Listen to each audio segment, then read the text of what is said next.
Former U.S. President Donald Trump on Saturday issued a stark warning to Venezuela, demanding that the country take back all the prisoners whom, according to him, Venezuela had forcibly sent to the United States. If Caracas fails to comply, Trump cautioned, Venezuela would have to pay a heavy price. The warning came in a post published on Trump's social media platform, Truth Social. However, in his message, Trump did not provide any details regarding the identities or the exact number of the prisoners he was referring to. He only suggested that some of them were allegedly individuals who had once been held in mental health institutions. What made the statement even more ambiguous was Trump's refusal to specify what kind of punitive measures he might take against Venezuela if his demand was ignored. He left the message deliberately vague, increasing uncertainty about what Washington's next steps might be under his leadership. Trump's post came just a day after Venezuela leveled serious accusations against the United States.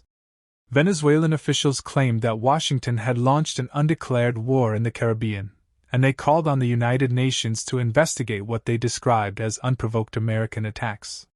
In recent weeks, Venezuelan authorities reported that more than a dozen suspected drug smugglers traveling by small boats had been killed in these operations.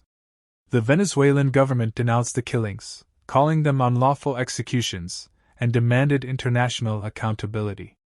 Meanwhile, the United States has deployed naval warships near Venezuela's coastline, operating in international waters of the Caribbean. These vessels are supported by F-35 fighter jets stationed in Puerto Rico. Washington has defended these actions as part of its long-standing counter-narcotics operations in the region.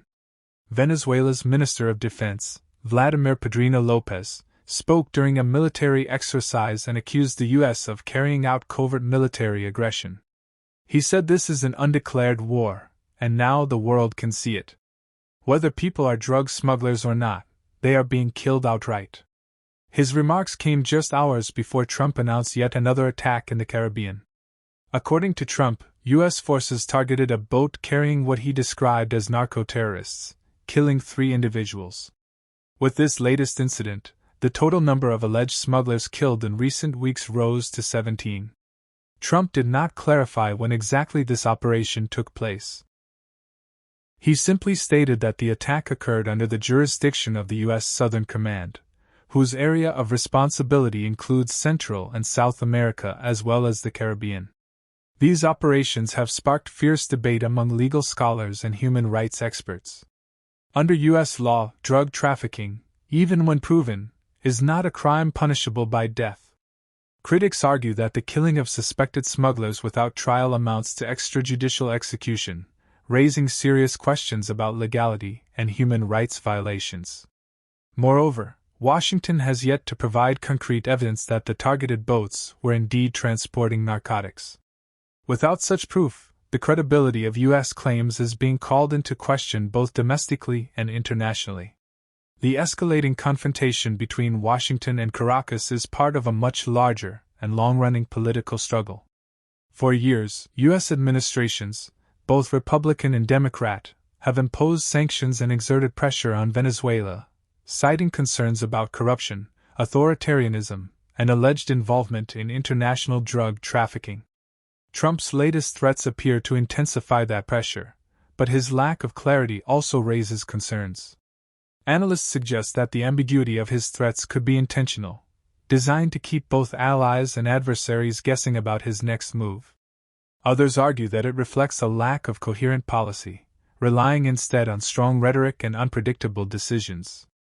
At the same time, Venezuela is attempting to frame the issue as a matter of national sovereignty. By accusing the United States of waging an undeclared war, Caracas hopes to rally both domestic support and international sympathy, painting itself as the victim of foreign aggression. So far, the United Nations has not issued a formal statement regarding Venezuela's request for an investigation, though some human rights organizations have echoed calls for greater scrutiny. Within Latin America, the reaction is divided. Some governments quietly support Washington's anti-narcotics mission, while others worry that the U.S. is using the drug war as a pretext for expanding its military influence in the region. The tension has left many observers asking what comes next. Will Trump push for direct military confrontation, or will his threat remain at the level of rhetoric? Will Venezuela escalate its accusations, or attempt to defuse the conflict through diplomacy? One thing is clear: the situation has opened up a fresh front in U.S. Latin American relations, one that could have lasting consequences not just for Washington and Caracas, but for the entire region. The battle over drug trafficking, sovereignty, and human rights is far from over, and the latest exchange of threats shows that the conflict may soon enter an even more dangerous phase.